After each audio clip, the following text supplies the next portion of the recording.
हाय, मेरा नाम है लोकेश। स्वागत है आपका माई स्कूल में। और शुरुआत करते हैं आज एक नए चैप्टर के साथ में, जिसका नाम होने वाला है डी एंड एफ ब्लॉक। ये इनऑर्गेनिक का सबसे लास्ट चैप्टर है। इस चैप्टर के बाद में अपन नेक्स्ट पोर्शन शुरू कर देंगे, जिसका नाम होगा ऑर्गेनिक केमिस्ट्री। बेस्ट तरीके से कराएंगे, शानदार तरीके से कराएंगे और बहुत बेहतरीन तरीके से कराएंगे। और एक चीज़ और ध्यान रख लेना, चाहे ऑर्गेनिक केमिस्ट्री हो चाहे फिजिकल केमिस्ट्री हो, दोनों केमिस्ट्री कराऊंगा। मार्च तक आपका कोर्स खत्म हो जाएगा, 3 महीने बचे हुए हैं। अब आपको लग रहा हो कैसे होगा, सब कुछ पॉसिबल है भाई, है ना। बिल्कुल क्वालिटी से कंटेंट कराएंगे अपन, 100% कंटेंट आपका रहेगा। बिल्कुल केवल मैं क्या करूंगा, क्लासेस की जो ड्यूरेशन है ना उनको बढ़ा दूंगा। लगभग 2 घंटे क्लास होना शुरू हो जाएगी अपनी ऑर्गेनिक से। अभी तो इनऑर्गेनिक क्या था, अपन ने कभी आधे घंटे क्लास ली, कभी 1 घंटे क्लास ली, बीच में कुछ वो PYQ वगैरह सारी चीज़ें कराते रहते थे, थोड़ा बहुत टाइम जाता था उन चीज़ों में। ठीक है जी। अब अपन क्या करेंगे, 2 घंटे क्लास लेंगे, ऑर्गेनिक शुरू करेंगे, तब से 1 तारीख से शुरू हो जाएगी, है ना। तो निडर रहिए, टेंशन फ्री रहिए। जो ट्रस्ट आपने मेरे ऊपर बनाया है और जो प्रॉमिस मैंने आपसे किया था, पूरी केमिस्ट्री का ऑल केमिस्ट्री कराऊंगा, है ना। और बिल्कुल क्वालिटी से कराऊंगा। ऐसा नहीं कि बिल्कुल हाँ कुछ भी होगा गड़बड़, नहीं, बिल्कुल क्वालिटी से कंटेंट के साथ में 100%। ठीक है। और फिर भी गारंटी दे रहा हूँ एक बार फिर से कि भैया 45 क्वेश्चन आपके नीट में आ रहे हैं। 45 में 45 क्वेश्चन अपनी कॉपी में से आएगा, चाहे कंसेप्ट में से आओ चाहे डायरेक्ट क्वेश्चन आए, मैक्सिमम क्वेश्चन वहाँ से पूछे जाएंगे। मतलब आपको लोड नहीं लेना पड़ेगा।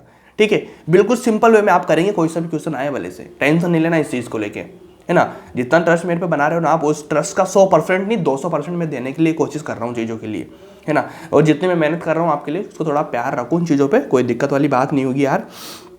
ठीक है जी। टेंशन नहीं लेंगे, किसी चीज़ को लेके बात कर लिया करो। जब आपको दिक्कत लगे ना, मैसेज वगैरह कर दिया करो, इंस्टाग्राम पे बात करेंगे। ठीक है।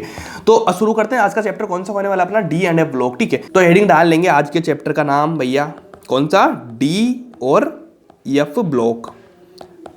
ठीक है जी। अगर मैं इस चैप्टर की बात करता हूं तो भैया इस चैप्टर से पर ईयर में लगभग 2 क्वेश्चन पूछे जा सकते हैं। कैसे पूछे जाएंगे, एक डी ब्लॉक से एक एफ ब्लॉक से, है ना। दोनों से मिला के 2 क्वेश्चन पूछे जा सकते हैं। और दोनों क्वेश्चन इतने इजी आते हैं कि अगर मैं डी एंड एफ ब्लॉक नहीं भी पढ़ाऊँ ना तब भी आप कर लेंगे, है ना। तो लोड तो बिल्कुल लेना ही नहीं है, आराम से कर सकते हैं, आराम से, बहुत ईजी है। ठीक है। तो अगर मैं बात करूं इस चैप्टर को खत्म होने में, तो भैया मैं अभी तो उम्मीद लगा के बैठा हूं 5 क्लास में खत्म हो जाएगा ये। ठीक है।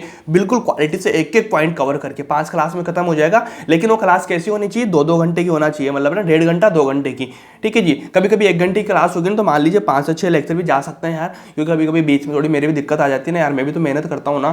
कभी कभी देखो एक दिन सारे दिन सेम नहीं होते हैं, कभी कभी ऊपर नीचे होगा तो क्लास जैसे छोटी ले ली मैंने, या फिर किसी दिन क्लास नहीं हुई, तो ऐसा तो नहीं होगा, क्लास तो होगी, लेकिन हाँ कभी छोटी बड़ी हो सकती है क्लासेज, है ना। तो उसमें मान लीजिए एक आध क्लास बढ़ जाए, बाकी 5 क्लास में खत्म हो जाएगा। क्योंकि अगर अपन क्लासरूम की बात करेंगे ना, कोटा क्लासरूम की, तो ये चैप्टर लगभग भैया 10 क्लास में खत्म हो जाता है, जिसकी क्लास की ड्यूरेशन होती है 1.30। तो चैप्टर शुरू करने से पहले मैं आपको बताऊंगा डी एंड एफ ब्लॉक की पोजीशन के बारे में, कि पीरियोडिक टेबल में कहां पे पोजीशन होती है इनकी, कहां पे स्टे करते हैं। तो अपन सबसे पहले अगर बात करेंगे भैया पीरियोडिक टेबल की, तो इस तरह से पीरियोडिक टेबल आपके सामने होती है। बोलो होती है कि नहीं होती होगी, मेरे ख्याल से तो मैंने तो ऐसी देखी, कभी आपने भी ऐसी देखी हो तो बताओ मेरे को, ऐसे होती है। तो नीचे पड़ा होता है अपना सबसे गरीब आदमी, कौन सा भैया, वो होता है भैया एफ ब्लॉक। ठीक है। कौन सा, एफ ब्लॉक होता है। ठीक है। अगर मैं बात करता हूँ इस तरह की बात, कि यहाँ वाली बात मैं करूंगा इस बीच में, तो यहाँ पे होता है भैया डी ब्लॉक। इसमें कोई दिक्कत है क्या, नहीं। इसमें होगा भैया पी ब्लॉक, यहाँ पे पी ब्लॉक होता है, और यहाँ पे होता है एस ब्लॉक, है ना। यहाँ पे एस ब्लॉक होता है, तो आपको पता होगा अपन ने एस ब्लॉक कंप्लीट कर लिया है, पी ब्लॉक कंप्लीट कर लिया है, और डी एंड एफ ब्लॉक आज अपन कंप्लीट करने जा रहे हैं। इसके साथ ही आपकी जो IUCU कंप्लीट भी हो जाएगी। ठीक है जी। तो डी एंड एफ ब्लॉक की अपन बात करेंगे, है ना। नॉर्मली आपको समझ में आया, पोजीशन समझ में आई, पीरियोडिक टेबल में कहाँ क्या चीजें होती है। अब मैं बात करता हूँ नॉर्मली, अगर मान लीजिए भैया डी एंड एफ ब्लॉक में कौन कौन से एलिमेंट होते हैं, है ना। बेसिक चीजें चल रही है, टेंशन ना लेना किसी चीज को लेके। अब इतना आइडिया आपको हो गया कि कहाँ पे पोजीशन होती है डी एंड एफ ब्लॉक की। तो आप ध्यान रखना, पहले अपन पर्टिकुलर डी ब्लॉक के बारे में बात करेंगे, फिर एफ ब्लॉक के बारे में बात करेंगे। ठीक है। तो सबसे पहले अपन बात करें डी ब्लॉक के बारे में। ठीक है। तो भैया डी ब्लॉक में आपको पता होगा कि डी ब्लॉक शुरू कहां से होता है, डी ब्लॉक शुरू होता है भैया SC TI V CR MN, मतलब मैग्नीज, है ना। SC TI V CR MN, यहां पे आता है भैया फेकोनी, है ना। उसके बाद आता है CUZN, ये वाली जो 3D सीरीज बोली जाती है इसको। ठीक है। 3D सीरीज बोली जाती है। आपको पता होगा भैया डी ब्लॉक में कितनी सीरीज होती है, 3D होती है, 4D होती है, 5D होती है, इस तरह से सीरीज वगैरह चलती है अपने डी ब्लॉक में। इसमें कोई दिक्कत है क्या, नो, सिंपल है ना। इस तरह से सीरीज आपकी चलती है। तो सबसे नंबर 1 की जो अपनी सीरीज है भैया 3D सीरीज है। और सबसे इंपॉर्टेंट बात में मैं आपको बता दूं कि अपने सिलेबस में केवल ये वाली सीरीज है, इस वाले नीचे वाले का कोई मतलब नहीं है। अगर आप याद भी करें नहीं भी करें कोई दिक्कत नहीं, बस आपको इतना याद होना चाहिए कि से SC TI VCRMN फेकोनी CUZN, simple है STI VCRMN फेकोनी CUZN। मतलब आपको यहाँ से याद करना है STI VCRMN, इतना करो, उसके बाद में इसको रखो फेकोनी, लास्ट में CUZN लगा दो। क्या? फेकोनी CUZN। 10 तो एलिमेंट है यार, इनको आराम से कर लेंगे आप, क्या दिक्कत है? इसको देखो 1 2 3 4 5 6 7 8 9 10 एलिमेंट है, आराम से निपटा देंगे आप, ठीक है। इतना काम हो गया। अगर मैं डी ब्लॉक की बात करता हूँ, ठीक है, अगर मैं डी ब्लॉक की बात करता हूँ, तो अगर मैं इसकी पीरियड की बात करता हूँ, इसके ग्रुप की बात करता हूँ, तो आपको पता होगा पीरियड टेबल में आपने देखा होगा कि पीरियड भैया इसके कितने होते हैं, 4 to 7 होते हैं।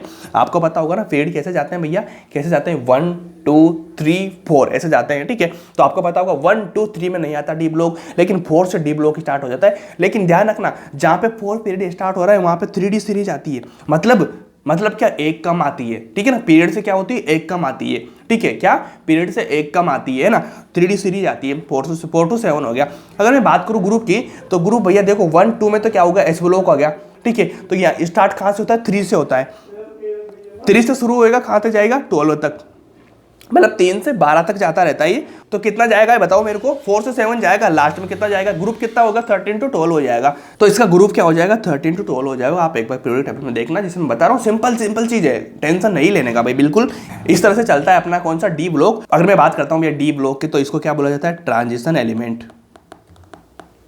ट्रांजिशन एलिमेंट भी इसको बोला जा सकता है। याद होगा ना आपको, इधर वाले जो एस और पी ब्लॉक होते हैं उनको नॉर्मल एलिमेंट बोलते हैं, डी ब्लॉक का ट्रांजिशन बोलते हैं, और जो एफ ब्लॉक होता है उसको इनर ट्रांजिशन एलिमेंट बोला जाता है। पीरियड टेबल में सब कुछ पढ़ा दिया, बेसिक पढ़ा रहा हूँ मैं आप लोगों को, जो आपको याद होगा पहले से, है ना, और नहीं होगा तो मैं थोड़ा आपका रिविजन करा रहा हूँ, ठीक है जी। इतना सब कुछ तो हो गया आपका बेसिक। अब सबसे इंपॉर्टेंट चीज आती है कि भैया डी एंड एफ ब्लॉक का अपन शुरुआत करेंगे, तो इसमें क्या क्या चीजें अपन पढ़ेंगे पूरे चैप्टर में, है ना। तो उन चीजों का नाम मैं लिखा देता हूँ आप लोगों को, अपन को पढ़ना क्या है इन चीजों में। सबसे पहले अपन क्या पढ़ेंगे भैया, अपन पढ़ेंगे इंट्रोडक्शन।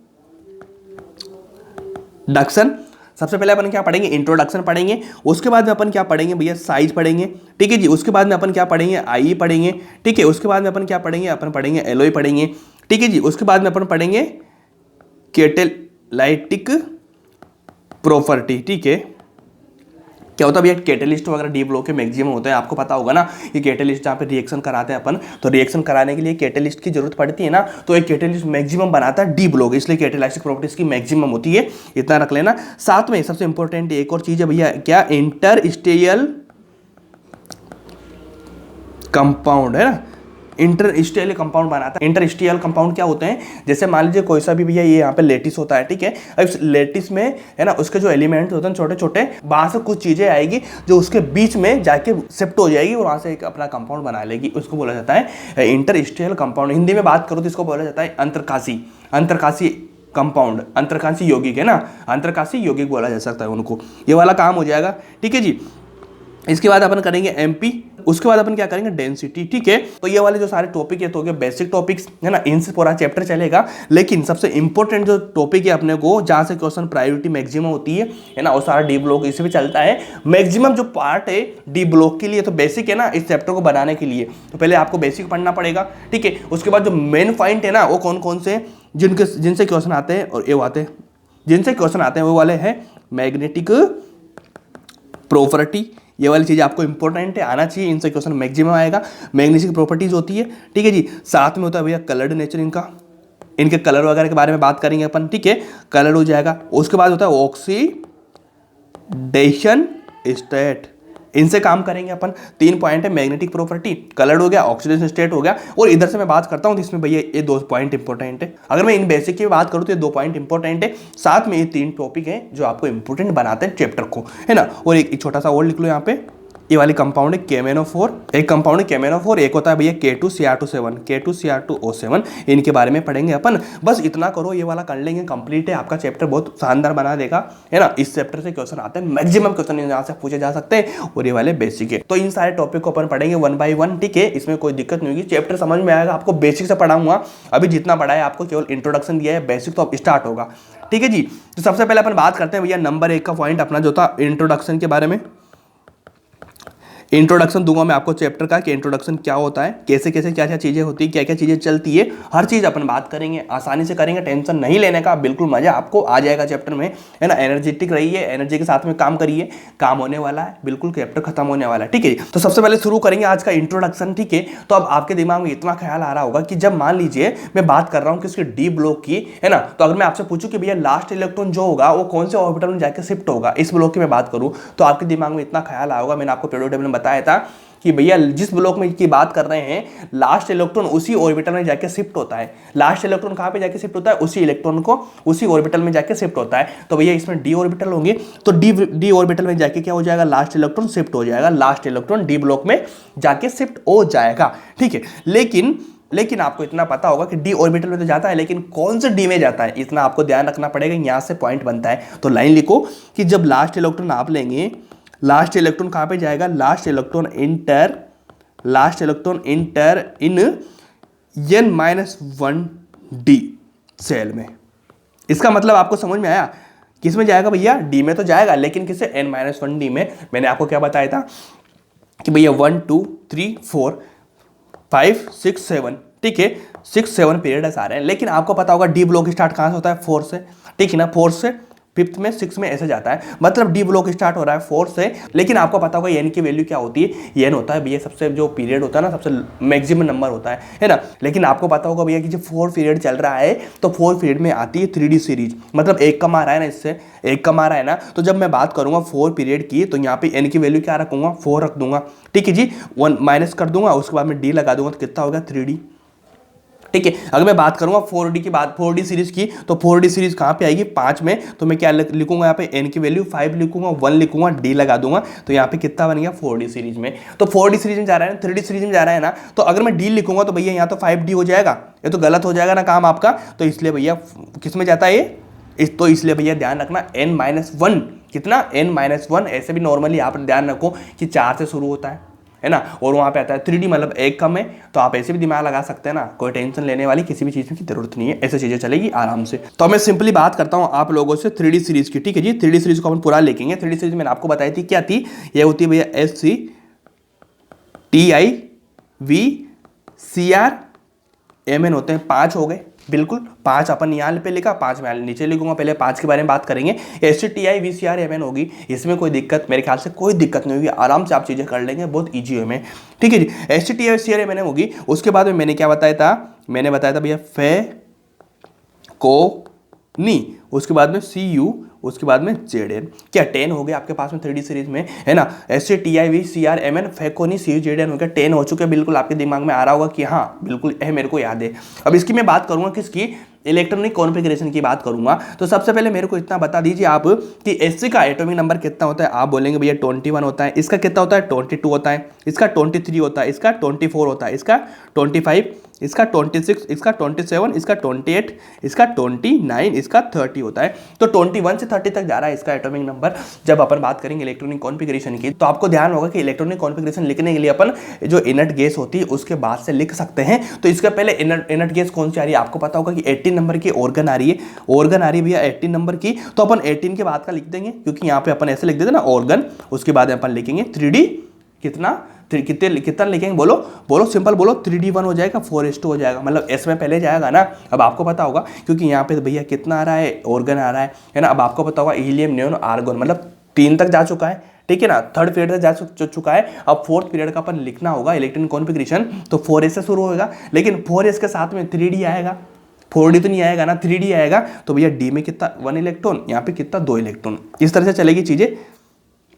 समझ में आएगी नहीं आई, बोलो समझ में तो आई होगी ना कि ऑर्गन के बाद में लिखते हैं ना। तो आप मेरे को बताओ कि भैया यहाँ पे कितना था Sc अपने पास में, इनका इलेक्ट्रॉनिक कॉन्फ़िगरेशन की बात चल रही है अपनी, है ना, इनकी इलेक्ट्रॉनिक कॉन्फ़िगरेशन की बात चल रही है। तो मेरे को इतना बताओ, तो अगर मैं बात करूँ Sc की, Sc का कितना आ रहा है 21, मतलब इसमें से 18 में हटा दूंगा तो कितना बचेगा, 3 बचेगा। तो 3 को मैं कैसे डिफाइन करूंगा कि भैया 3D में कितना इलेक्ट्रॉन जाएगा, 3D में जाएगा 1, ठीक है, 3D सीरीज आ रही है ना, तो 3D से 3D1, 3D2, 3D3 ऐसे चलेगा ना, आगे जाने पे ऐसा चलेगा ना। तो 3D1 आएगा और 4s में कितना आएगा 2, क्योंकि इलेक्ट्रॉनिक कॉन्फ़िगरेशन अपन लिखते हैं तो कैसे लिखेंगे भैया 4s2, ठीक है ना, 4s लिखेंगे, उसके बाद 4s के बाद में लास्ट में जाता है 4p, बीच में क्या आ जाता है 3D आ जाता है। इसमें कोई दिक्कत है क्या, नहीं आता। तो 4s2 और 3D, तो पहले 3 इलेक्ट्रॉन से पहले s को भरेंगे 4s2, उसके बाद 3D, 3D1 आ गया, 1 लिख देंगे यहाँ पे, है ना। ऐसे तरह से चीजें चलती रहेगी। तो यहाँ पे भैया डी सीरीज चल रही है, तो यहाँ पे मैंने क्या डी को आगे लिख दिया, ऐसे तो लिखते हैं ना अपन इलेक्ट्रॉनिक कॉन्फ़िगरेशन में। तो भैया 3D1 आ गया, मतलब डी में 1 4s2, मतलब एस को पहले कंप्लीट फील्ड किया जा सकता है, तो कंप्लीट फील्ड किया मैंने 4s2,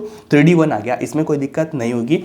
देखो मैं बेसिक पढ़ा रहा हूँ चीजें, किसी कोई भी बच्चा चाहे से पहली बार ही पढ़ रहा हूँ तब भी उसको समझ में आएगा, बिल्कुल इजी वे में चीज़ें करा रहा हूँ। तो ऐसे मत समझना कि हाँ ये मैं क्या करा रहा हूँ, धीरे धीरे चीज़ें, ठीक है।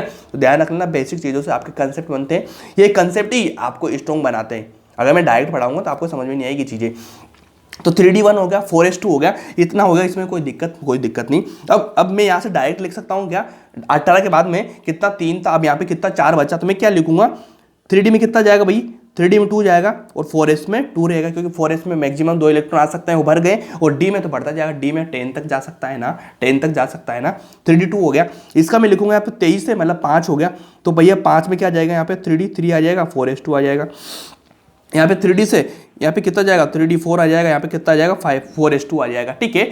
इतना आ गया, इतना आने के बाद में आपने बिल्कुल फ्लो में ऐसा सब कुछ लिख दिया, कितना 3D1, 3D2, 3D3, 3D4 आ गया, ऐसा फ्लो आपका बनाया गया। लेकिन जब आप ऐसा फ्लो बना देंगे ना, तो ऐसा फ्लो मैं आपका रॉन्ग कर दूंगा।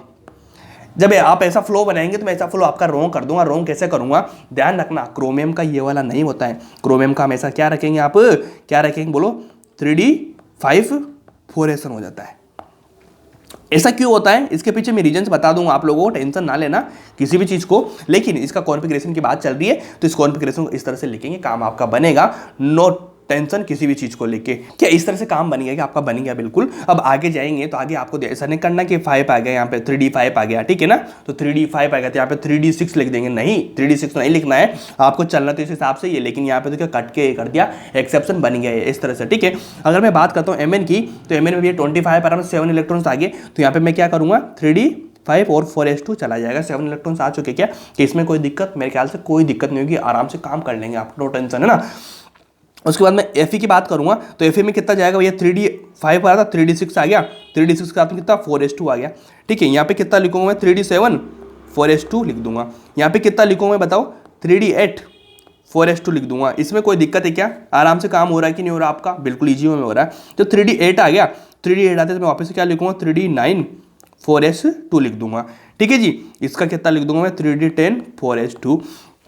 लेकिन यहाँ पे आपने फ्लो बनाया और यहाँ से भी आपका फ्लो बनता आ रहा है, लेकिन ये वाला फ्लो आपने बनाया CU के साथ में, तो इस वाले को मैं फिर से रॉन्ग कर दूंगा, ये वाला फ्लो मैं आपका फिर से रॉन्ग कर दूंगा। पहले एक फ्लो मैंने यहाँ पे आपका रॉन्ग किया, एक फ्लो मैंने आपका यहाँ पे रॉन्ग कर दिया, मतलब पूरी 3D सीरीज में आपका फ्लो मैंने 2 बार मिटा रहा। कहाँ मिटा, एक तो क्रोमियम के साथ मिटाया, एक मिटारा मैंने कहाँ पे, कॉपर के साथ में। दोनों का एक ही राशि है भैया, दोनों की क्रोमियम CC दोनों के सामने आ रहा है, क्या आ रहा है, दोनों के सामने CC आ रहा है। मतलब क्रोमियम की मैं बात कर दूं, कभी बात कर दूं कॉपर की, मतलब 3D सीरीज में मैं 2 जगह बात करूंगा, कहां पे, जहां पे मैं आपका फ्लो मिटा दूंगा, क्या आपका फ्लो मिटा दूंगा। वहां पे आप लिखने वाले थे 3D4, मैंने लिख दिया 3D5, आप यहां पे लिखने वाले थे 3D9, और मैंने लिख दिया आपका कितना, मैंने लिख दिया आपका 3D10 4s1।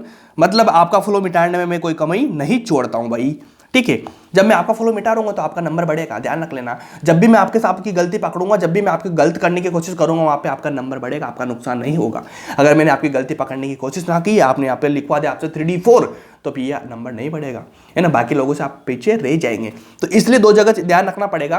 क्या रखेंगे, कॉपर की बात करूं या क्रोमियम की बात करूं, वहां पे आपका फ्लो मिटाना पड़ेगा आप लोगों को यार, बिल्कुल सिंपली वे में आपको फ्लो मिटाना पड़ेगा, ठीक है। इसमें कोई दिक्कत है क्या, नहीं, आराम से काम हो गया ना, बिल्कुल सिंपल वे में काम हुआ ना। मजा आया कि नहीं आया, बोलो मजा आया, क्योंकि भैया यहाँ पे ये सब चीज़ें होती है। अब आपके दिमाग में ख्याल आ रहा होगा कि भैया आपने इतना सब कुछ तो करा दिया, हमारा फ्लो भी मिटा दिया, पर क्या आप अपने मन से मिटा रहे हो फ्लो, या कुछ इसका रीजन भी है, क्या इसका कुछ रीजन भी है, आप अपने मन से कर रहे हो कुछ भी। मैं बोलूंगा मेरे मन से मैं कुछ भी नहीं कर रहा हूँ, इसके पीछे रीजन्स है ना, वो रीजन्स मेरे को याद है, इसलिए मैं आपको पकड़ने की कोशिश कर रहा हूँ। तो रीजन्स में लिखाता हूँ, तो ध्यान रखना, इसका दोनों का रीजन सेम होता है, ठीक है। फ्लो एक जैसा था, एक जैसा मैंने आपका फ्लो मिटा रहा, तो आपका फ्लो एक जैसा मिटा रहा मैंने, तो भैया रीजन भी एक जैसे होंगे। तो सबसे नंबर 1 पे अपन क्या करेंगे, अपन रीजन की बात करेंगे। रीजन में यहाँ पे लिखा दूंगा, नहीं राजा यहाँ नहीं लिखाऊंगा, रीजन में रीजन यहाँ नहीं लिखाऊंगा, रीजन यहाँ लिखा दूंगा दोनों जगह का, ठीक है। रीजन RSN, इंस्टाग्राम पे ऐसे तो लिखते हैं ना अपन IDK, है ना, ऐसे लिखते हैं ना, आई डोंट नो, कभी बाय बाय का BBI लिख देते हैं, कभी आप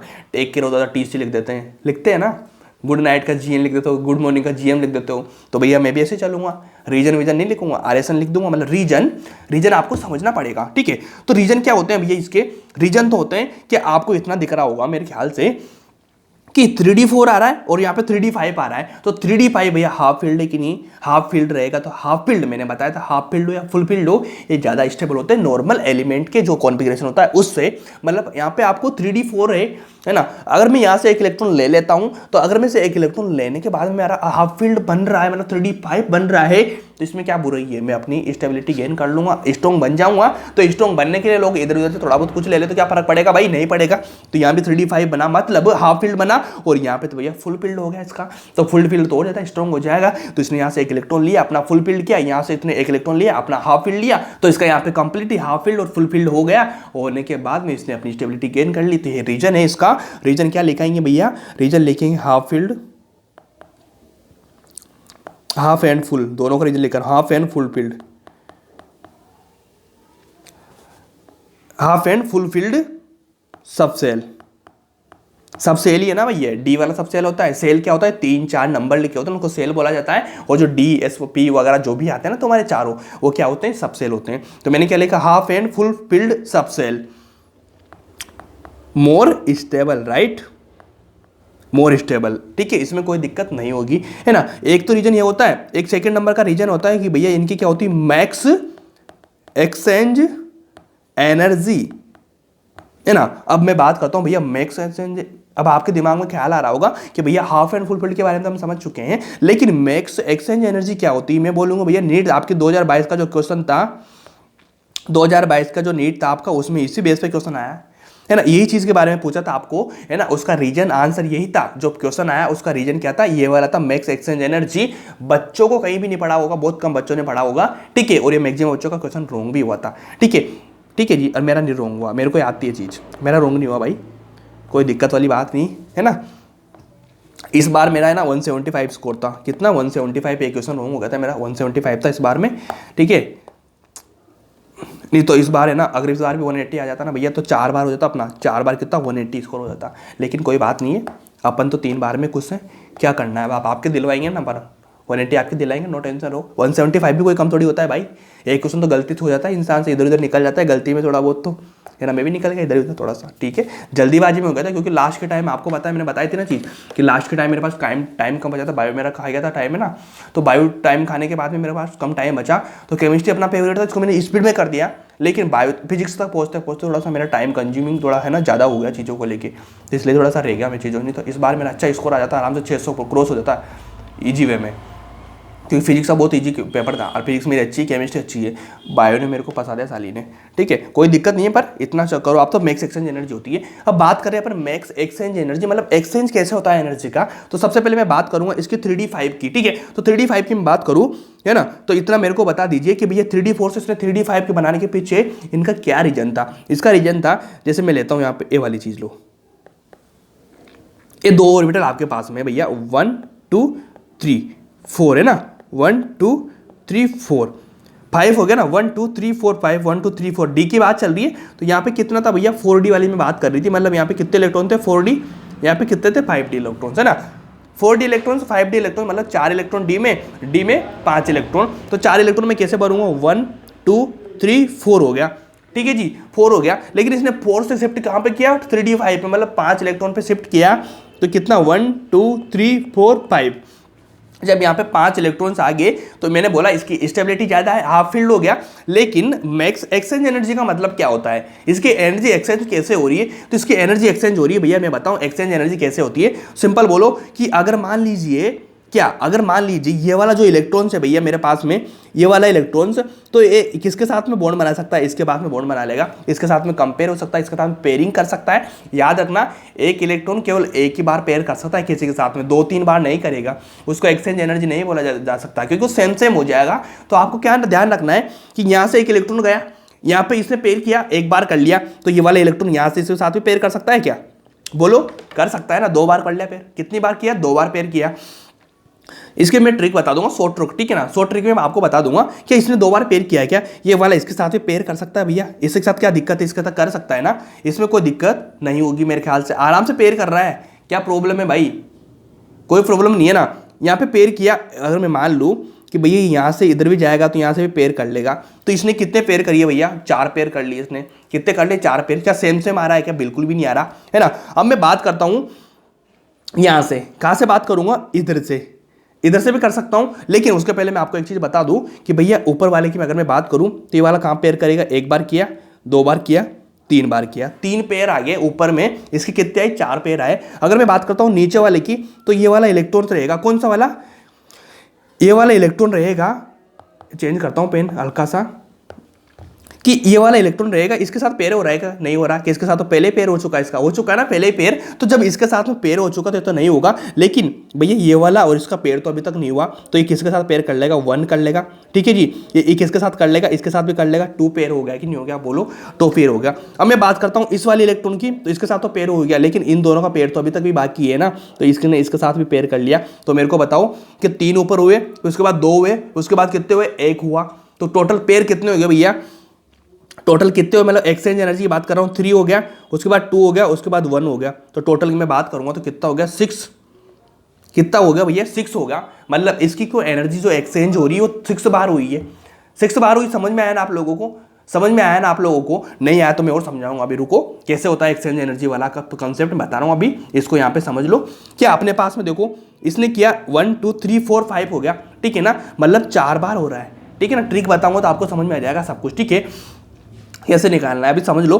4 बार हो गया, अपने पास में कितने इलेक्ट्रॉन थे, यहाँ पे ऊपर 4 इलेक्ट्रॉन थे, तो कितनी बार हुआ, 3 बार, ठीक है ना, यहाँ पे 5 इलेक्ट्रॉन थे तो कितनी बार हुआ, 4 बार। तो अब मैं नीचे की बात करता हूँ कि भैया इस वाले इलेक्ट्रॉन है, इसके साथ तो पेयरिंग हो रही नहीं इन दोनों की, देखो, लेकिन इस वाले इलेक्ट्रॉन की पेयरिंग नहीं हो रही, तो भैया इस इलेक्ट्रॉन की बात करूंगा तो 1 जाएगा, 2 जाएगा, 3 जाएगा, 3 बार इसने पेयरिंग कर लिया, पहले 4 किया, इसने 3 बार किया। अब मैं बात करता हूँ इस वाले इलेक्ट्रॉन की, पहले अपन ने इसकी बात की, फिर इसकी बात की, फिर इसकी बात करी, मैं इसकी बात करूँ तो इधर तो जाएगा नहीं, इन दोनों की पेयरिंग तो पहले हो चुकी है, तो भैया ये किसके साथ करेगा, 1 2 इसके साथ करेगा।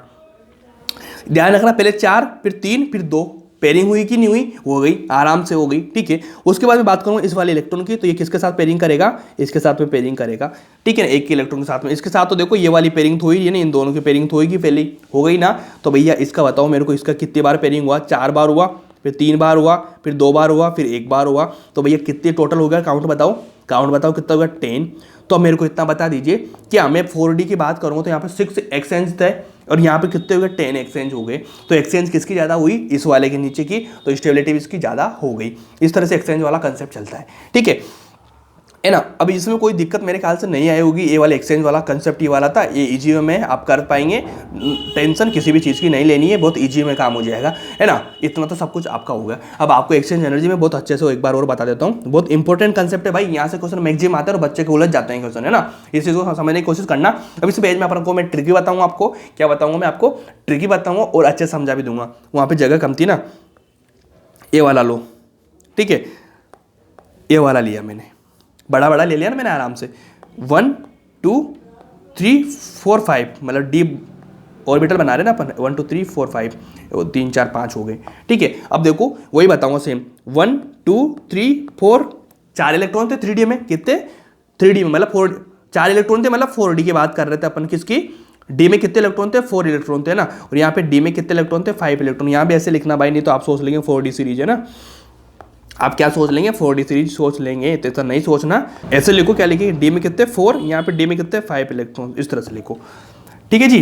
ये वाला हो गया कि डी में कितने इलेक्ट्रॉन से, मेरे को बताओ भैया, डी में कितने इलेक्ट्रॉन से, 4 इलेक्ट्रॉन से, यहाँ पे 5 इलेक्ट्रॉन से। अब एनर्जी कैसे एक्सचेंज करती है मैं बताऊँ आपको, कि सबसे पहले अपने एक चीज़ का ध्यान रखना कि ये वाला इलेक्ट्रॉन मैंने लिया, ठीक है। अब ये वाला इलेक्ट्रॉन इसके साथ भी पेयर करेगा, इसके साथ भी करेगा, इसके साथ भी करेगा, 3 पेयर करेगा, इसमें कोई दिक्कत है क्या, दोबारा रिपीट नहीं होना चाहिए। इसने किसके साथ में करा, एक इसके साथ में करा, फिर इसके साथ में करा, फिर इसके साथ में करा, ठीक है जी। इतना हो गया, सारे इलेक्ट्रॉन का बताना है अपन को एक एक करके, पहले इसका बताया, फिर इसका बताएंगे, फिर इसका बताएंगे, फिर इसका बताएंगे, चारों का बताएंगे पेयरिंग कैसे होती है इलेक्ट्रॉन्स की। क्या 3 पेयर क्या इसने 3 बार एक्सचेंज करा एनर्जी को, क्या 3 पेयर बना ले इसने, कोई दिक्कत है क्या, नहीं ना। इसके साथ भी कर सकता है, 3 आ गए ना, तो यहाँ पे मेरे को काउंट बता दीजिए आपको, 3 हो गया।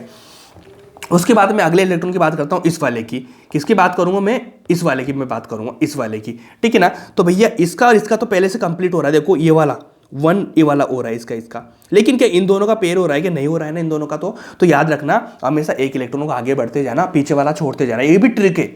और फाइनल ट्रिक भी मैं बताऊंगा आपको, ये भी ट्रिक है, पीछे वाले को छोड़ देना, आगे वाले बढ़ते जाना। अब देखो एक किसके साथ करेगा, इसके साथ में करेगा, इसके साथ में करेगा, 2 पेयरिंग हो गया कि नहीं हो गया आपके, कितना हुआ दो पेयरिंग हुआ। उसके बाद मैं बात करता हूँ इस वाले, क्योंकि अब इस वाले इलेक्ट्रॉन की मैं बात करता हूँ, तो इलेक्ट्रॉन की मैं बात करूंगा तो क्या इसके साथ में करेगा कि इन दोनों का पेयरिंग, तो देखो ये वाला नीचे बोलो दोनों का पेयरिंग हो रहा है कि नहीं हो रहा है, हो रहा है। लेकिन ये वाला इलेक्ट्रॉन किसके साथ में पेयर करेगा, इसके साथ में पेयर करेगा, एक हो गया।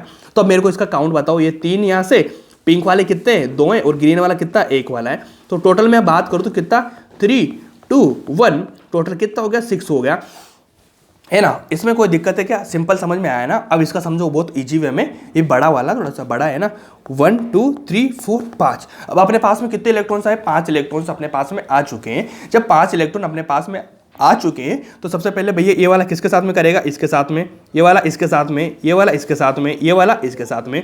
कितने पेयर हो गए भैया, 1 2 3 4 हो गए ना, इसमें कोई दिक्कत नहीं होगी। अब मैं बात करता हूँ नीचे वाले की, इस वाले की, तो इससे अपन को मतलब है ही नहीं पीछे वाले से, ये किससे के साथ करेगा, 1 2 3, 3 पेयर यहाँ पे हो गए, ठीक है। अगर मैं बात करता हूँ अगले वाले की, इस 2 का हो गया, 3 की बात करूँ तो पीछे वाले को छोड़ दो, 1 2 हो गया, ठीक है जी, 2 हो गया, इसमें कोई दिक्कत नहीं होगी, आराम से काम हुआ ना, बिल्कुल हो गया, ठीक है जी। अब अगला लेंगे अपन, ये वाला हो गया, इसकी बात करेंगे तो ये किसके साथ में करेगा, इसके साथ में करेगा, सिंपली बोलो इसमें साथ में करेगा कि नहीं करेगा। अब मेरे को टोटल काउंट बता दीजिए आप, इसके कितने, 4 काउंट, ठीक है। पिंक की बात करूँगा 3 काउंट, ग्रीन की बात करूँगा 2 काउंट, इसकी रेड की बात करूँगा 1 काउंट, तो 4 3 7 और 3 10 हो गए कि नहीं हो गए, मतलब इसकी 10 एक्सचेंज एनर्जी आ रही है कि नहीं आ रही है, 10 एक्सचेंज हो रहे कि नहीं हो रहे, हो रहे। इतना तो आपको समझ में आ गया होगा बिल्कुल, है ना, कैसे ऐसे भी कर सकते हैं आप, कोई दिक्कत नहीं होगी। अब मैं बात करता हूँ बेस्ट ट्रिक के बारे में। ट्रिक क्या होती है भैया, ट्रिक इतनी होती है, आप इतना बताओ कि यहाँ पे 4 इलेक्ट्रॉन थे, 4 इलेक्ट्रॉन थे, तो भैया 4 इलेक्ट्रॉन थे, तो इसके बाद में 4 के नीचे जितने भी काउंट आ रहे हैं ना, उन सारों को जोड़ दो, मतलब 4 के नीचे कितने आ रहे हैं, 3 2 1, जोड़ दिया, कोई दिक्कत नहीं होगी। यहाँ पे कितने इलेक्ट्रॉन्स, 5 इलेक्ट्रॉन्स, तो 5 के नीचे कितने काउंट आ रहे हैं, 4 3 2 1, इतना हो गया। क्या आपका आराम से हुआ कि नहीं, कितना 10 हुआ कि नहीं हुआ। अब दिमाग लगाने की जरूरत पड़ी, कितना सब कुछ करना पड़ेगा कि नहीं पड़ेगा, क्या 10 काउंट आएगा ना, इस तरह से निकाल लेंगे आराम से, है ना। अब इसको मिटा देते हैं अपन, इसको रब करेंगे, रब करने के बाद अपन नेक्स्ट टॉपिक करेंगे। समझ में आया कि नहीं आया बताओ। अब अगला क्वेश्चन लिखेंगे, क्वेश्चन क्या लिखेंगे भाई, क्वेश्चन लिखो, देखो लिखो, क्वेश्चन लिखो, देखो विच डी ब्लॉक एलिमेंट। अब आपका जो मैंने आपका फ्लो मीटर रहता है ना, उसका ध्यान रख लेना दिमाग में, फ्लो का क्वेश्चन है। Which D block element has NS1 configuration, क्या कॉन्फ़िगरेशन। अब आपको ध्यान रखना पड़ेगा, NS1 इलेक्ट्रॉन की बात हो रही है, NS2 चलता है, लेकिन NS1 कहाँ पे होगा, बोलो बोलो। अब आपका फ्लो मिटाऊंगा, फ्लो मिटाने के साथ में आपको कंफ्यूज भी करूंगा। कंफ्यूजन क्या करूंगा, CR सेकंड CU और लगाओ दिमाग, क्रोमियम में आ जाएगा, कॉपर आ जाएगा, फट से लगा देंगे, क्रोमियम या कॉपर दोनों में से कोई सा आएगा। अपन ने पढ़ा था, भैया ने अपना फ्लो मिटाया था 2 बार, कहाँ पे, क्रोमियम में मिटाया था, एक कॉपर में मिटाया था, दोनों में से कौन सा भी आएगा वहां पे मैं लगा दूंगा NS1, आराम से। देखो मैंने कहा मिटा फ्लो आपका, ए क्रोमियम आ रहा है, यहाँ पे S1 आ रहा है, CU में आ रहा है, S1 आ रहा है, बाकी सब जगह S2 आ रहा है बस। लेकिन मैंने क्या किया, आपका दिमाग खराब कर दिया। मैंने दिमाग कैसे खराब किया, मैंने क्रोमियम कॉपर दोनों साथ में ले लिया। आप बोलो आंसर क्या देना, आंसर तो एक ही लगेगा भाई, आंसर तो एक ही लगेगा। अब बोलो, तुमने लगा बहुत आसान सा क्वेश्चन कर रहे हैं भैया, तो मजा आ जाएगा, करके दिखाओ ना, मुझे करके दिखाओ। क्रोमियम आ गया, CU आ गया, ठीक है ना। CU के साथ मैंने AU ले दिया, AU लेने के साथ में मैं क्या ले लूंगा, बोलो। अब इसका आंसर चलो आसान कर देता हूं मैं आपका, 1 और 2, दिमाग लगा दें चीजों को लेके। अब बोलो इसका आंसर बताओ मेरे को, बोलो इसका आंसर लगाओ मेरे को, क्या करेंगे इसका आंसर बोलो।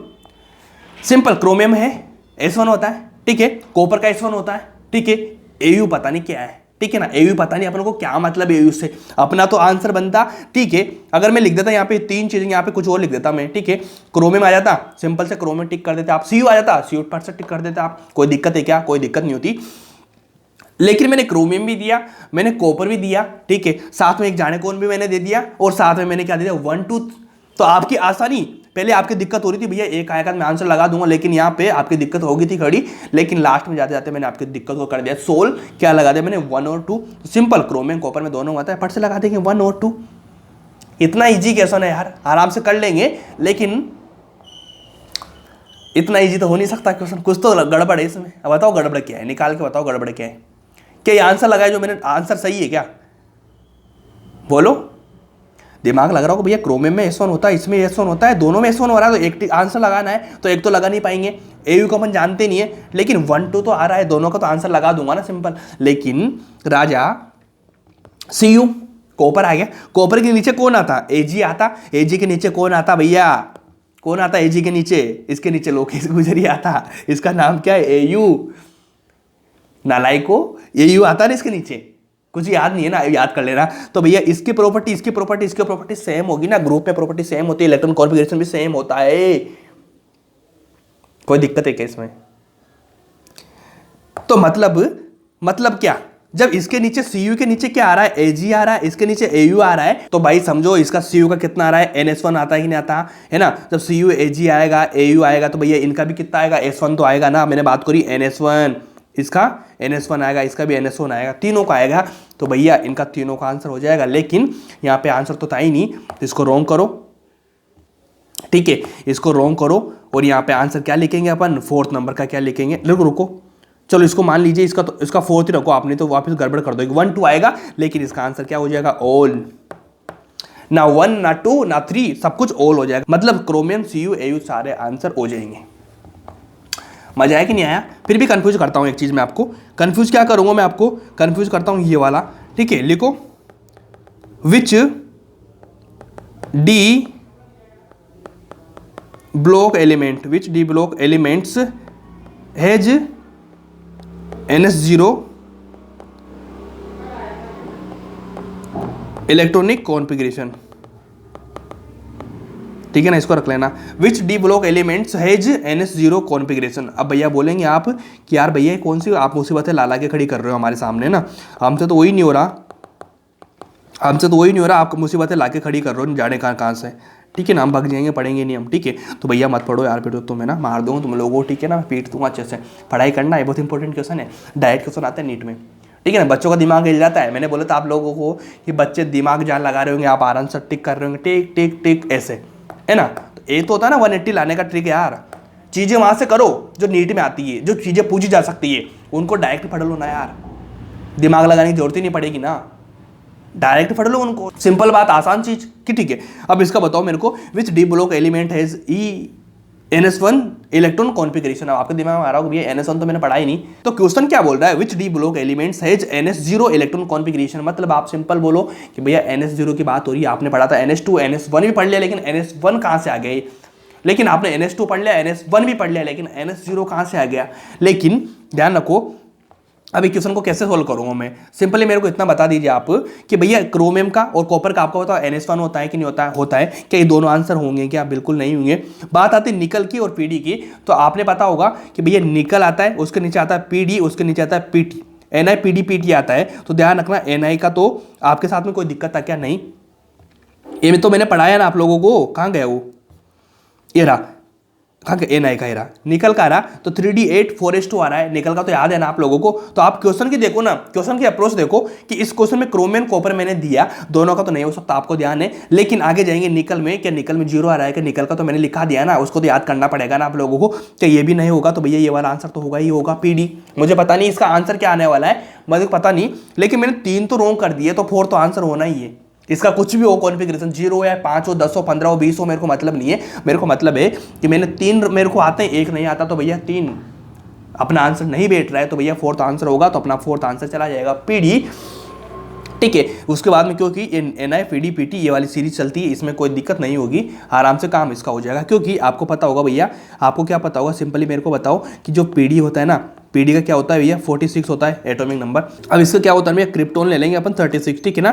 36 से बाद में कितना बचेगा? 10 बचेगा। इसका इलेक्ट्रॉनिक कॉन्फ़िगरेशन लिखेंगे तो कैसे होता है? ये 4D10 आता है, और इसका कितना आता है? 4s0 आता है, 4D10 आता है, 4s0 आता है ना। तो ये वाला कॉन्फ़िगरेशन होता है, इसलिए इसका 0 होता है। लेकिन जो ये वाली सीरीज है ना, NiPdPt सीरीज है ना, ये बहुत इंपॉर्टेंट है, इसका कॉन्फ़िगरेशन आपको अच्छे से रटा होना चाहिए दिमाग में, ठीक है, NiPdPt का। क्योंकि इसमें क्या होता है, इसमें इन तीनों का ही अलग अलग होता है, इसकी प्रॉपर्टीज तो छोड़ो, लेकिन कॉन्फ़िगरेशन की बात कर रहा हूँ, तो इन तीनों की कॉन्फ़िगरेशन अलग अलग होता है। आपको पता होगा ना, ग्रुप में सेम होता है, लेकिन इन तीनों का क्या होता है? अलग अलग होता है। अलग अलग कैसे होता है मैं लिखा देता हूँ आप लोगों को, यहाँ जगह नहीं है, लिखाता हूँ, ठीक है, मैं लिखा देता हूँ आप लोगों को। लिखाऊंगा कैसे? देखो, सबसे पहले बात करूँ Ni की, पीडी की, पीटी की। सिंपल, ये दोनों इतने पागल बनाते हैं ना बच्चों को, बच्चों क्या मेरे को भी बनाए देते हैं, पागल तो तुम्हें तो बनाई देंगे जिसमें, ठीक है। NiPDPT हो गया। अब इन तीनों का भैया मैं बात करता हूँ इलेक्ट्रॉनिक कॉन्फ़िगरेशन के, तो सिंपल मेरे को इतना बताओ कि भैया इसका कितना होता है। इसका तो मैंने लिखा दिया 3D8 होता है, 4s2 होता है। मतलब आप देखेंगे 8 और 2 आ रहा है, 8 और 2 आ रहा है, 10 होने, तो अपन को भैया 10 करने कंप्लीट इन दोनों में, ठीक है ना। आगे पीछे बढ़ दो इनको, डी में कुछ बढ़ दो, एस में कुछ बढ़ दो, बढ़ते बढ़ते कुछ भी करना है, लेकिन डेन का अपन लेकिन अपन को कंप्लीट कितना करना है, 10 करना है ना। इस तरह से करेंगे कोई दिक्कत नहीं होगी। तो भैया पीडी का कितना होगा, अब पीडी का मैंने आपको अभी सेम बताया 3D कितना 3D10, और इसमें कितना जाएगा 5s0 हो जाएगा, है ना। ये 5s हो जाएगा क्योंकि 4D सीरीज है, 5s0, ठीक है जी, 5s0 हो जाएगा इसमें, है ना। इसका कोई दिक्कत बताओ आपको 10 हुआ कि नहीं, क्योंकि 2 इलेक्ट्रॉन तो इधर चले गए तो आपका काम होगा कि नहीं होगा, ठीक है ना। यहाँ पे भैया 4D लिखना है यार, मैं क्या लिख रहा हूँ ये, ठीक है ना। 4D10 हो गया कि नहीं हो गया, आराम से करा कि नहीं करा आपने, इसमें कोई दिक्कत है क्या, मेरे ख्याल से कोई दिक्कत नहीं होगी। ईजी में काम हुआ कि नहीं हुआ, हो गया, बिल्कुल आराम से काम हुआ ना आपका, कोई दिक्कत नहीं आया, हो गया। लेकिन ध्यान रखो भाई 10 आ गया, इसका 10 आ गया, तो अगला कौन सा आएगा 5D आएगा, ठीक है। 5D के साथ में यहाँ पे कितना आएगा 6x आएगा। तो अब आएंगे भैया 10 कंप्लीट करना है, 10 कंप्लीट करना है, तो मैं क्या करूंगा डी में कितने भर दूंगा, 5 भर दूंगा, पीछे वाले में 6 भर दूंगा, लेकिन ऐसा नहीं चलता ना। यहाँ पे कितना होगा, इसका 9 आएगा, इसका 1 आएगा। अब बताओ इनका कॉन्फ़िगरेशन आपको इंपॉर्टेंट है कि नहीं, आप करेंगे कि नहीं करेंगे अच्छे से, बिल्कुल ईजी में करेंगे नहीं करेंगे। देखो Ni का कितना, तीनों का अलग अलग होता है भाई, 8-2 होता है, 10-0 होता है, 9-1 होता है, मतलब उल्टा सीधा चलता है। इसका इंपॉर्टेंट बना के ध्यान रख लेना, ठीक है। और याद रख लेना पीडी का कितना होता है, NS0 होता है, पूरा डी ब्लॉक में एक ही एलिमेंट है, डी ब्लॉक में एक ही एलिमेंट है जिसका NS कितना होता है 0 होता है, बहुत इंपॉर्टेंट है, ठीक है जी, बहुत इंपॉर्टेंट है। नीट के लिए क्वेश्चन पूछा आ जा सकता है, बहुत बार पूछा भी गया है, फिर भी आएगा। NS1 के लिए अपने देख लिया, NS0 के लिए देख लिया, बाकी तो NS2 होते ही है, तो इसका इंपॉर्टेंट है, इसका ध्यान रख लेना। ईजी में काम करना, काम बनेगा, कोई दिक्कत मेरे ख्याल से नहीं आएगी, ठीक है। अब मैंने एक चीज़ बताई थी आप लोगों को कि 3D सीरीज में भैया आपको कुछ भी नहीं करना है, बहुत बेसिक वे में काम करेंगे, सिंपली काम करेंगे। तो आप क्या करेंगे सीरीज में, इस सीरीज में आपको है ना कुछ नहीं करना है। देखो मैं कैसे क्या करूँगा, आपको इतना ध्यान रखना है कि सीरीज है, ठीक है। उसके बाद मैं बात करूँगा इधर पीरियड की, ये पीरियड है, तो ध्यान रखना भैया, अगर मान ली सीरीज आती है 3D 4D 5D, 3D 4D 5D series आती है, तो भैया पीरियड ध्यान रखना, इसका 1 ज़्यादा होता है, 4, इसका 5, इसका 6, मतलब पीरियड ज़्यादा एक सीरीज कम होती है। 3D 4D 5D सीरीज वगैरह चलती है। अगर मैं बात करूँ इसके एलिमेंट की, शुरू होता है SC से, ये होता है भैया Y से, ये होता है LA से, ठीक है। अगर मैं नीचे की बात कर दूँगा 6D तो SC हो जाएगा, SC Y LA SC से शुरू होता है सारा कुछ, ठीक है। और मैं बात करता हूँ लास्ट वाले की, तो ये क्या होता है ZN CD HG, नीचे वाला 112 नंबर का आता है, ठीक है, इसको छोड़ो, ठीक है। तो आपको ध्यान क्या रखना है, आगे वाला लिखना है, इसके नीचे का रखना है, दोनों रखना है। उसके बाद में आपको इधर का रखना है SC TIVCRMN, याद रखना पड़ेगा आपको, SC TIVCRMN, ये वाली याद करो, ये वाली ध्यान रखो, ये वाली ध्यान रखो। इसके आगे कौन सा आता है भैया, कौन सा आता है बताओ CU आता है ना भाई, CU आता है। इसके आगे कौन सा आता है, इसके आता है NI आता है, देखो फेको नहीं आता है, CU ZN आता है। तो ये तीनों भी याद रखना है आपको, NI के नीचे PD, इसके नीचे PT, CU के नीचे AG, इसके नीचे AU, मतलब ये 3 ग्रुप है जो इनको ध्यान रखना पड़ेगा आपको।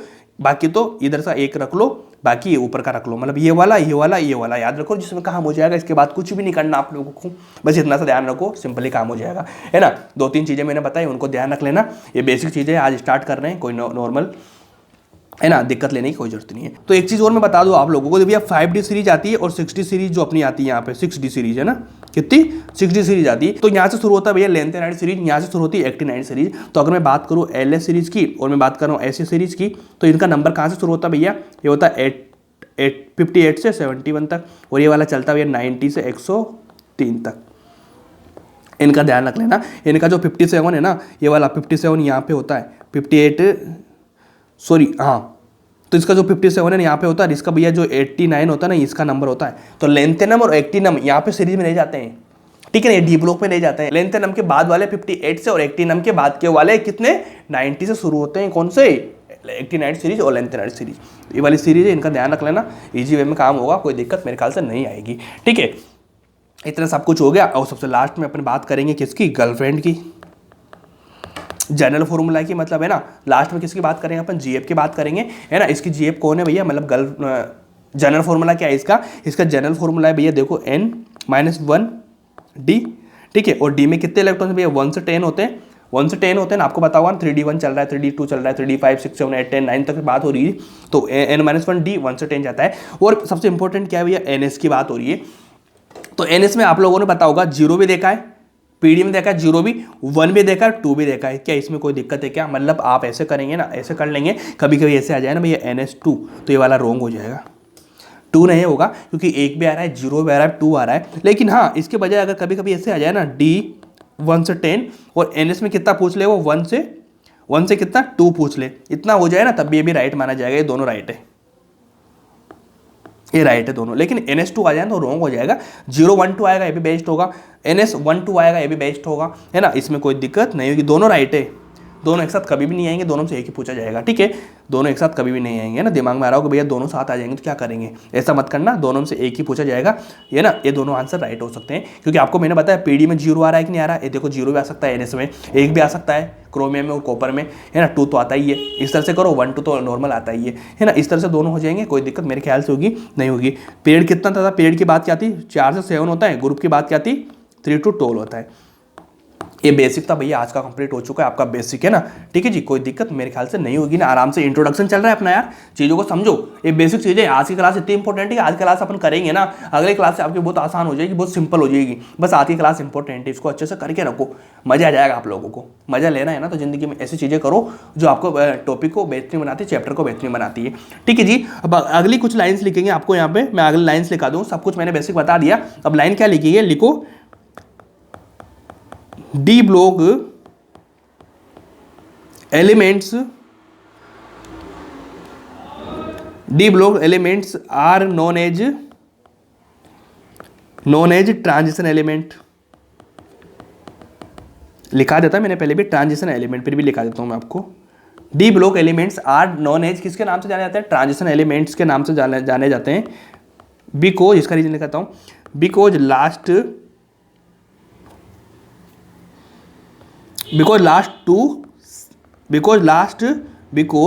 टू सेल कौन कौन सा? n और n-1, ठीक है। आर n और n-1 d लिख देता हूं यहाँ पे, n और n-1 d are incomplete. Last वाले 2 सेल इनकम्प्लीट होते हैं कि नहीं होते? होते हैं, बिल्कुल इनकम्प्लीट।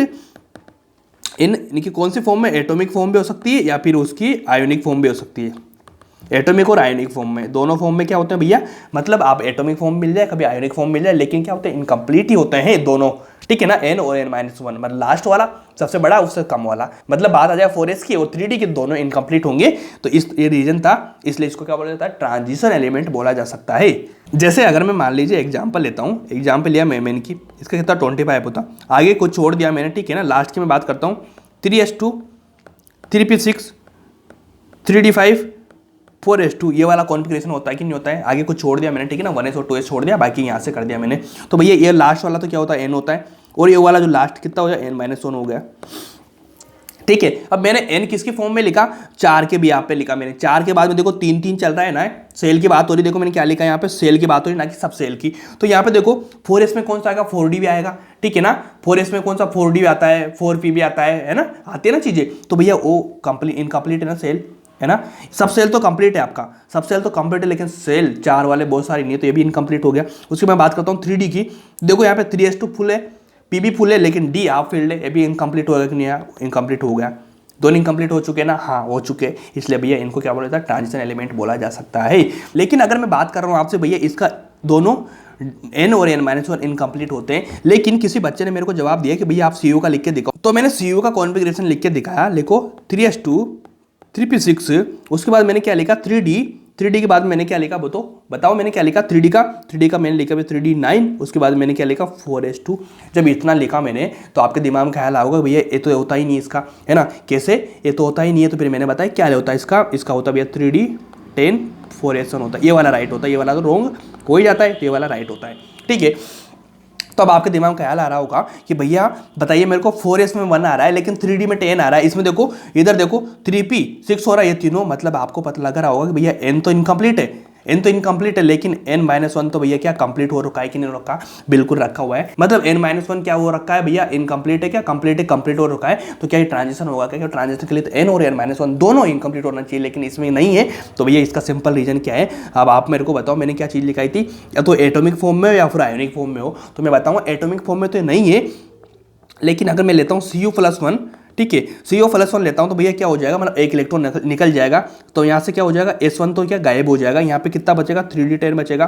फिर भी ये इनकम्प्लीट नहीं आ रहा, फिर भी कंप्लीट आ रहा है, तो मैं क्या लूँगा, Cu+2 लूँगा। फिर देखो कितना हो जाएगा, 3d9 होगा कि नहीं होगा, होगा। तो मतलब ये Cu+2 की फॉर्म में जाके ट्रांजिशन एलिमेंट बना और यहाँ से इनकम्प्लीट इसने अपना कॉन्फ़िगरेशन शो करा।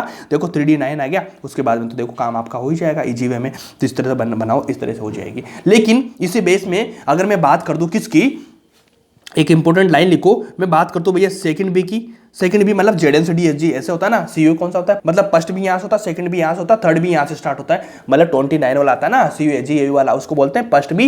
उसके बाद ZnCdHg वाला आता है, उसको बोलते हैं सेकंड बी। तो सेकंड बी मतलब कौन कौन से, ZnCdHg है ना, और एक कौन सा होता है 112, इसको छोड़ो, R not transition element, are not transition element. मतलब जो ZnCdH होता है ना, उसको ट्रांजिशन एलिमेंट नहीं बोला जा सकता। ऐसा क्यों, इसका रीजन क्या है, इसका रीजन हो सकता है कि n और n-1 जो सेल है वो इनकम्प्लीट नहीं होंगे, उसके लिए ट्रांजिशन एलिमेंट के लिए दोनों इनकम्प्लीट होना चाहिए। लेकिन चेक करते हैं, जैसे मैं चेक करता हूँ Zn, इसका कितना 30 होता, इसका कॉन्फ़िगरेशन क्या हो जाएगा, 3d10 4s2 होता है कि नहीं होता, होता है। लेकिन भैया यहाँ तो देखो ये वाला कंप्लीट आ रहा है, ठीक है, डी भी कंप्लीट आ रहा है, दोनों कंप्लीट है। लेकिन मैंने क्या बोला था, एटॉमिक नहीं तो आयनिक फॉर्म में हो सकता है। तो भैया मैंने क्या करा, Zn+2 लिखा, तो Zn+2 लिखूंगा तो भैया ये क्या हो जाएंगे, यहाँ से गायब हो जाएंगे दोनों, है ना। फिर कितना बचेगा, 3d10 बचेगा। फिर भी भैया कंप्लीट आ रहा है, लेकिन कंप्लीट आ रहा है तो मैं क्या करूँगा, Zn+3 ले लूँगा, है ना। फिर कितना हो जाएगा, 3d9 हो जाएगा। अच्छा हो गया इनकम्प्लीट, लेकिन मैंने तो यहाँ पे लिखा दिया भैया ये तो क्या होता है, ट्रांजिशन एलिमेंट नहीं होते हैं। तो इसका रीजन क्या होता है कि ये वाला जो Zn होता है ना, वो क्या है, यहाँ तक बनाता है भाई, 3d Zn+3 कभी नहीं बनाएगा ये। अगर ये Zn+3 बना लेता तो ये वाली कंडीशन आती और यहाँ से ट्रांजिशन एलिमेंट कहला देता, लेकिन ट्रांजिशन एलिमेंट नहीं कहलाया कि क्यों, यहाँ पे इसने Zn+2 बनाता है, इसकी ये वाली फॉर्म कभी बनती नहीं है। इस कारण से भैया क्या होता है, इस कारण से भैया क्या होता है, सेकंड बी मतलब ZnCdHg क्या होते हैं, ट्रांजिशन एलिमेंट में इसका काउंट नहीं होता है, याद रख लेना। तो इसी बेस में एक इंपॉर्टेंट लाइन लिख लो, क्या लिखेंगे, R block are not transition, R block are not transition. मतलब सारे डी ब्लॉक के जो एलिमेंट है, मतलब डी ब्लॉक में जितने भी पड़े हुए हैं सारे ट्रांजिशन तो नहीं है ना, ZnCdHg तो नहीं होता ना, बाकी डी ब्लॉक में तो है। लेकिन मैं क्या बोलूँगा कि ऑल डी ब्लॉक के जो एलिमेंट है वो ट्रांजिशन एलिमेंट नहीं कहलाएंगे, transition but all transition element. ये लाइन तो मैंने पहले भी लिखा दी ना आपको, all transition are in D block. समझ में आई लाइन, ये लाइन इतनी बोल दी है कि भैया जो सारे ट्रांजिशन एलिमेंट है, क्या जो सारे ट्रांजिशन एलिमेंट है, सारे ट्रांजिशन एलिमेंट तो डी ब्लॉक में तो है ना, लेकिन जो डी ब्लॉक में सारे एलिमेंट है, सारे क्या ट्रांजिशन एलिमेंट है क्या, बिल्कुल नहीं है, क्योंकि इसमें ZnCdHg भी तो आ गया ना, ये तो ट्रांजिशन एलिमेंट नहीं कराता। मतलब आप सिंपल इतना समझो कि डी ब्लॉक में जितनी भी एलिमेंट्स है वो ट्रांजिशन एलिमेंट तो नहीं है, ZnCdHg तो नहीं होगा उसमें। लेकिन अगर मैं बोलूं कि जो जितने भी ट्रांजिशन एलिमेंट है वो भैया डी ब्लॉक में है, तो हाँ बिल्कुल है, लेकिन सारे नहीं है ना। ये वाली लाइन यही बोलती, इस वजह में इतना काम करो, काम आपका हो जाएगा।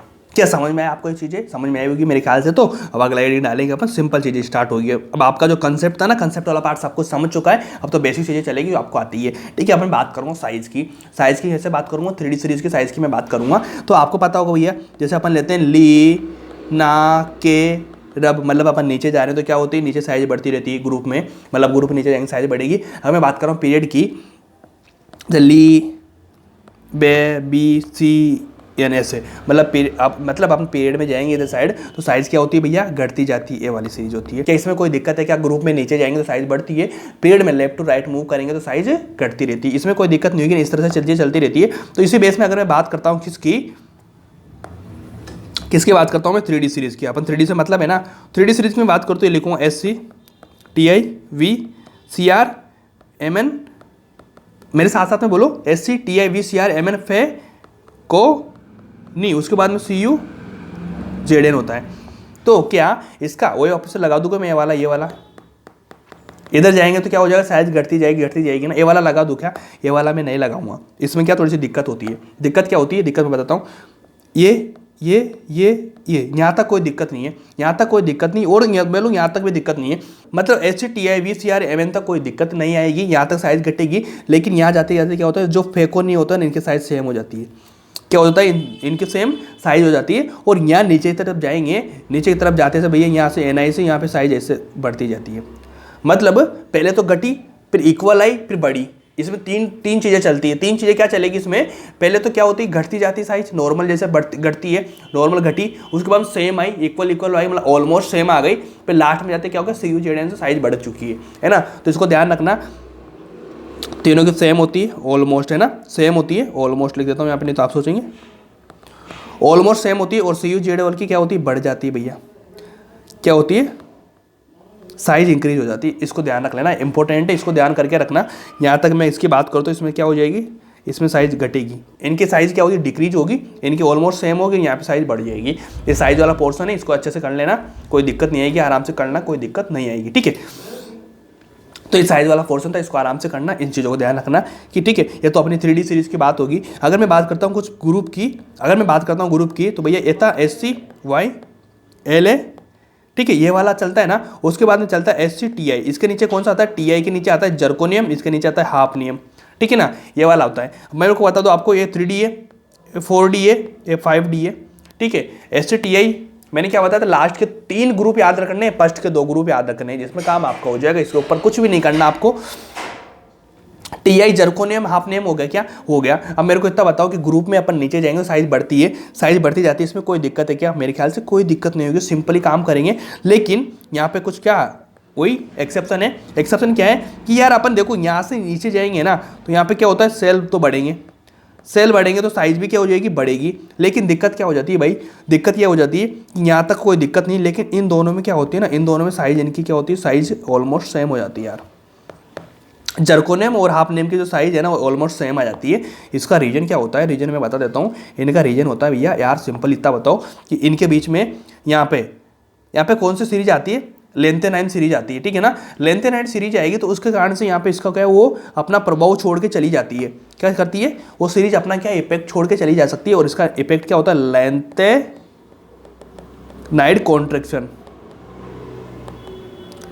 ठीक है ना। लेंथेनाइड कॉन्ट्रैक्ट हो जाने के कारण इनकी साइज सेम होती है। हमेशा ध्यान रखना, जर्कोनियम और हाफनियम की साइज क्या होती है, सेम होती है। इनका रीजन यही वाला होता है। बहुत अच्छे से कर लेना, कोई दिक्कत मेरे ख्याल से नहीं होगी। सिंपली याद रखना, जैसे मान लीजिए मैं लेता हूँ एग्जाम्पल, TI जर्कोनियम इसका ले रहा हूँ, हाफनियम, तो याद रखना भैया इधर साइज तो बढ़ेगी, नीचे जाने पर साइज बढ़ेगी, इन पे तो कोई दिक्कत नहीं है, ठीक है।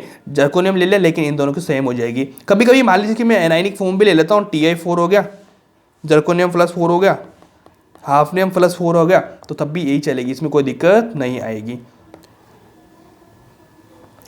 इनका ध्यान रखना, कभी भी क्या याद रखना, 3D सीरीज आ जाए, 4D सीरीज आ जाए, कभी कभी 5D सीरीज आ जाए, इन दोनों की सेम होती है, ठीक है।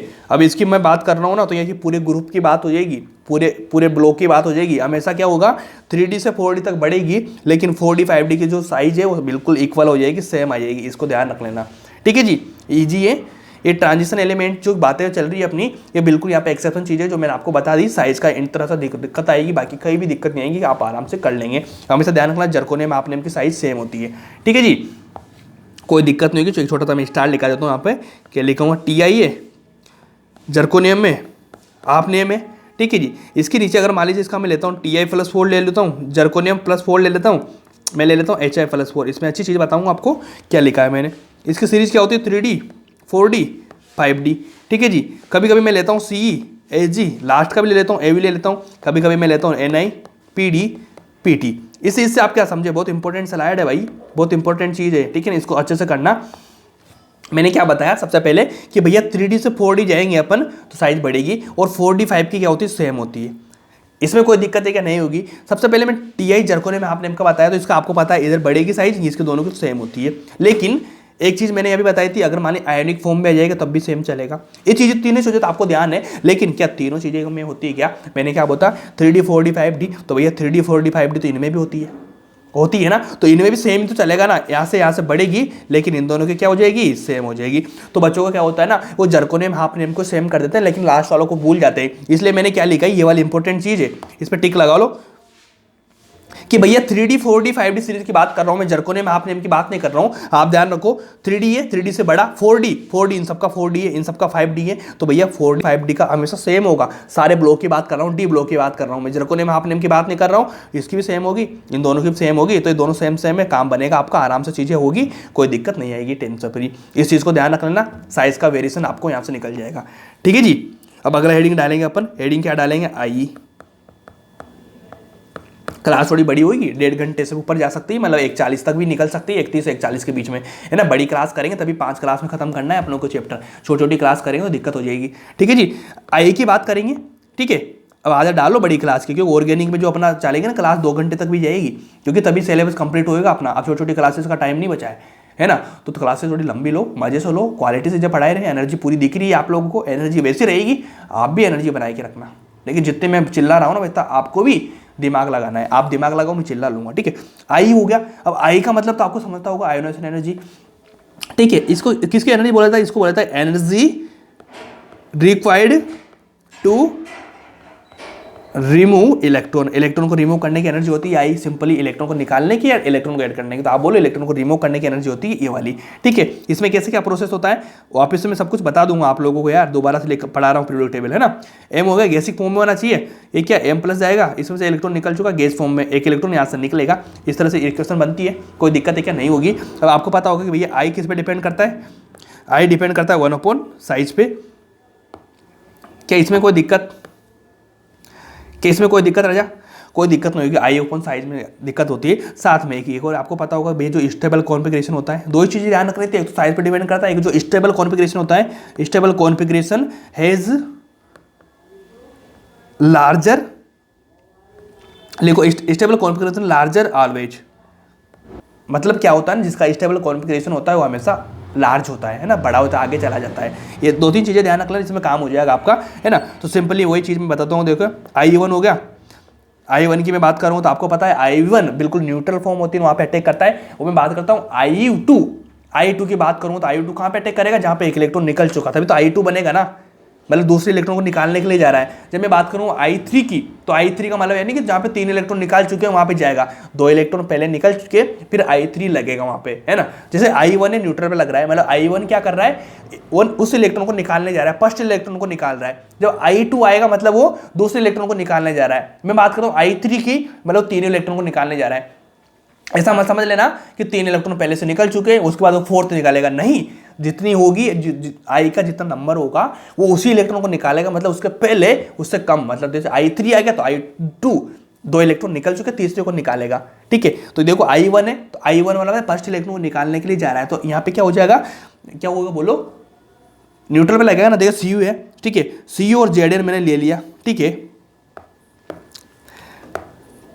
Cu लिया मैंने, उसके बाद मैंने लिया Zn ले लिया मैंने, Cu Zn आ गया। अब इसका कॉन्फ़िगरेशन मेरे को बताओ, इसका कॉन्फ़िगरेशन क्या होता है, 3d10 4s1, इसका कितना होता है 3d10 4s2। अब मेरे को बताओ कि भैया Cu Zn आ रहा है, ठीक है, Cu Zn आ रहा है। अब मेरे को इतना बता दीजिए आप कि I1 किसका ज्यादा होगा। I1 किस पर डिपेंड करता है, 1 साइज पे। तो Cu Zn की बात करेंगे तो इधर जाएंगे तो साइज घटेगी, लेकिन यहाँ पे उल्टा था कि भैया Cu से Zn साइज बढ़ेगी तो छोटी साइज का ज्यादा होता है, ठीक है। किसका होता है, छोटी साइज का। तो भैया छोटी साइज का था Cu का, तो मैं क्या लगा दूंगा इसको, Cu ज्यादा हो जाएगा, ठीक है, Cu का ज्यादा हो जाएगा छोटी साइज का, इतना तो हो गया। लेकिन एक चीज और लिखाई थी मैंने, स्टेबल कॉन्फ़िगरेशन है लार्जर, मतलब स्टेबल कॉन्फ़िगरेशन की ज्यादा होती है, मतलब साइज से मैंने लगा दिया तो Cu का ज्यादा हो जाएगा, ठीक है।